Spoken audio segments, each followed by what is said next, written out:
is considered to be too much. Now, it's time to get into today's sweet topic. What sugar really does inside your body. Is it actually that bad for diabetics? Sugar is a type of carbohydrate, a main source of fuel that powers our bodies. As the name suggests, carbohydrates are made of carbon, hydrogen, and oxygen. It's important to understand that not all sugar is built the same way, and chances are, when you think of sugar, you are actually picturing one specific, extra unhealthy type. What is it? Well, let's break down the different types of sugar.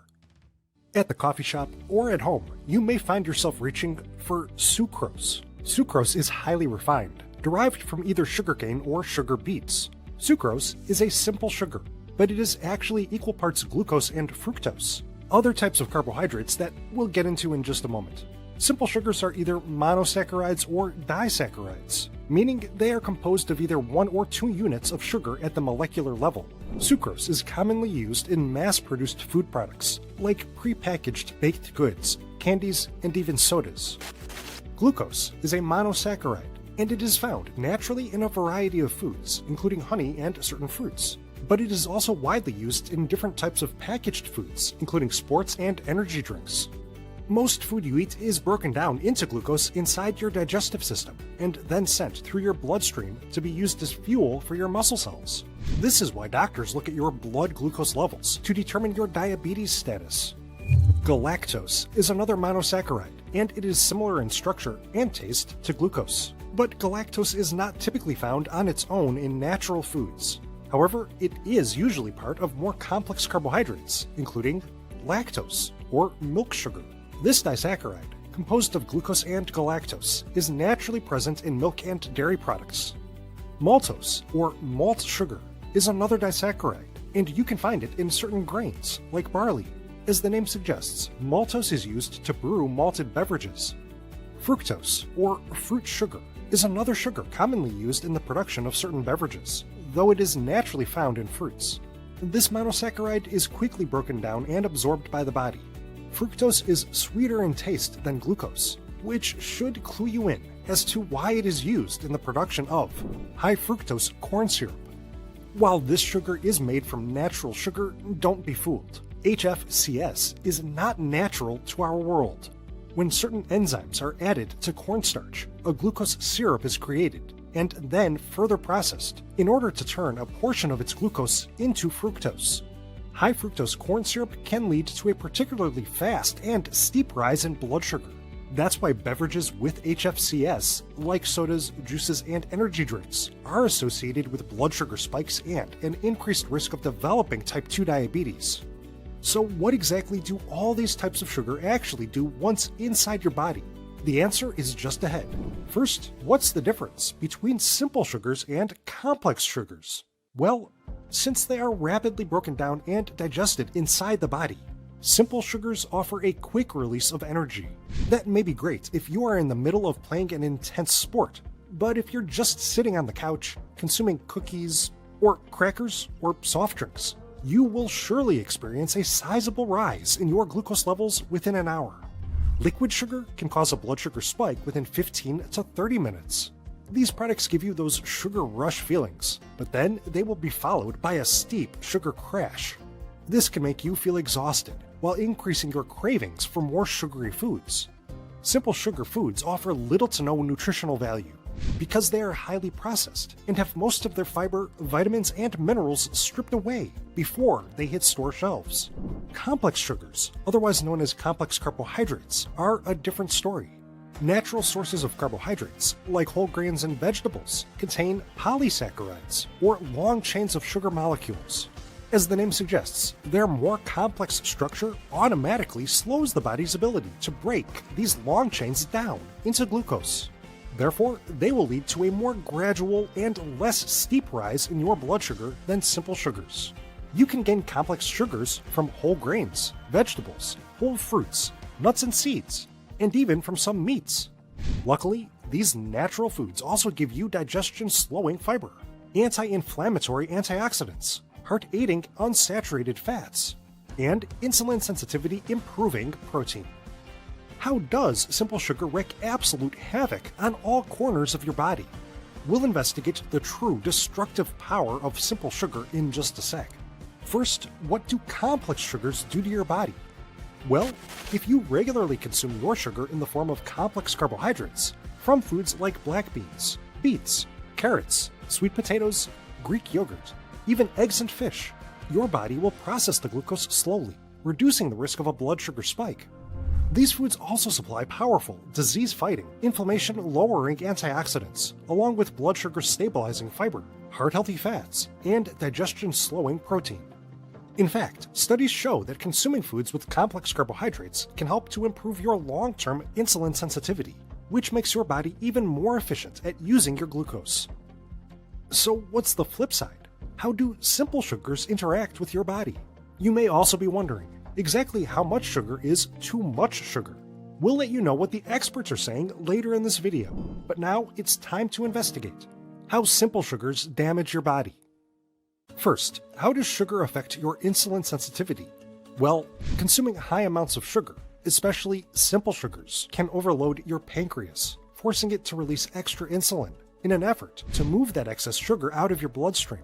Over time, this can cause insulin receptors on the surface of cells to become desensitized to insulin, effectively heightening your insulin resistance. Plus, high sugar intake can lead to inflammatory oxidative stress, which may further contribute to a decrease in insulin sensitivity.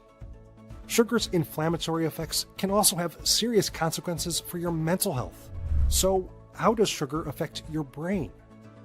High sugar in your system causes your pancreas to release high levels of insulin, and high insulin in your bloodstream can affect the brain by stimulating feelings of hunger and cravings for sugar-rich foods. So, too much sugar can lead to more sugar. Erratic glucose levels have been shown to interfere with dopamine signaling, which can cause fluctuations in mood. And multiple studies have shown a link between high added sugar intake and the risk of developing depression. Meanwhile, when brain cells cannot properly respond to insulin, it can increase the risk of cognitive decline and certain neurological disorders and neurodegenerative diseases, including Alzheimer's disease, Parkinson's disease, and diabetes-related neuropathy. Which brings us to the question, how does sugar affect your nervous system? Sugar can disrupt the balance of neurotransmitters, the chemical messengers which transfer signals between neurons. Over time, this can damage nerves, leading to diabetic neuropathy.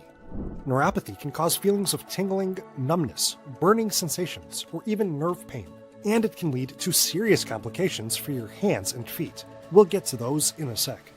Meanwhile, sugar also affects the brain and nervous system by blocking leptin, the hormone responsible for signaling feelings of fullness. This can lead you to overeat or even binge on more sugar-rich, high-fat foods. Naturally, or, well, unnaturally, this can cause you to gain weight. So, how does sugar affect your fat storage? Increased insulin resistance is linked to a buildup of intramyocellular fat, or fat that is stored in muscle cells.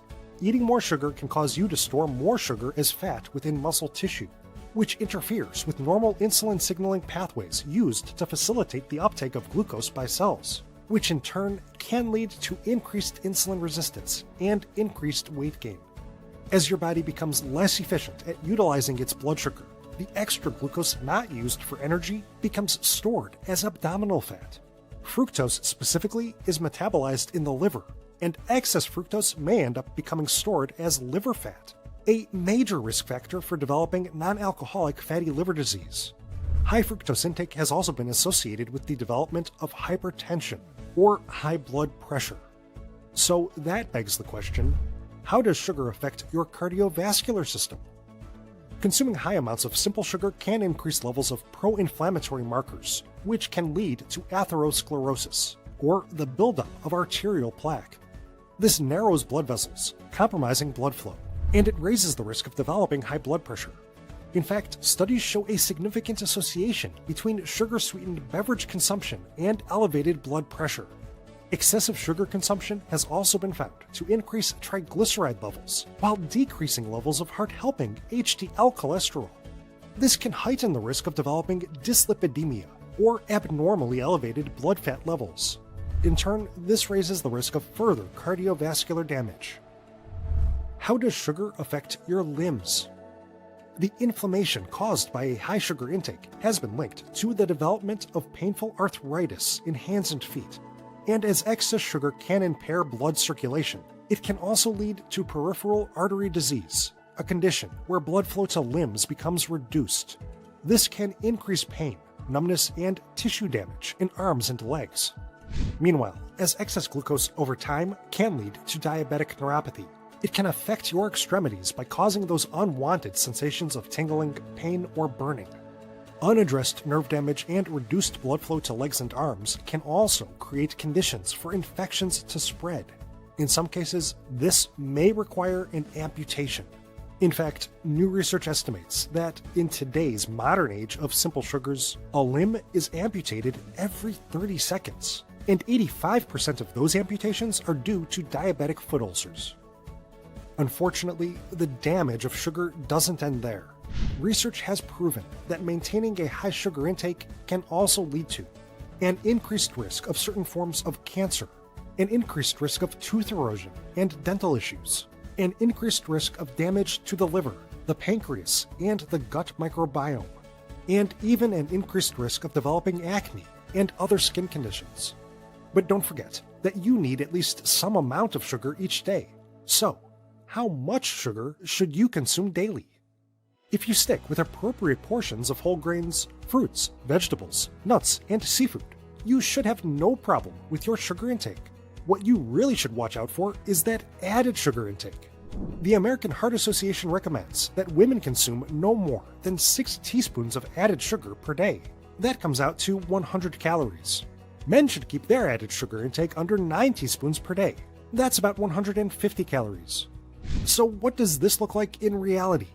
Well, if a male consumes just one 12-ounce can of soda, that will take him to the edge of his daily added sugar allotment. If a female consumes that same amount of soda, she will have gone over her recommended daily intake of added sugar. Therefore, actively cut back on products with high fructose corn syrup, brown sugar, fruit juice concentrates, malt sugar, molasses, and even honey. And here's a major tip. Cut way back on your soft drink consumption. Studies show that, on average, adults get around 40% of their added sugars from sodas and sugary energy or sports drinks. Other common places people tend to get their added sugar from include grain-based desserts, dairy desserts, candy, and cereals. If you can reduce your intake of these foods, you will dramatically reduce your intake of those damaging added sugars.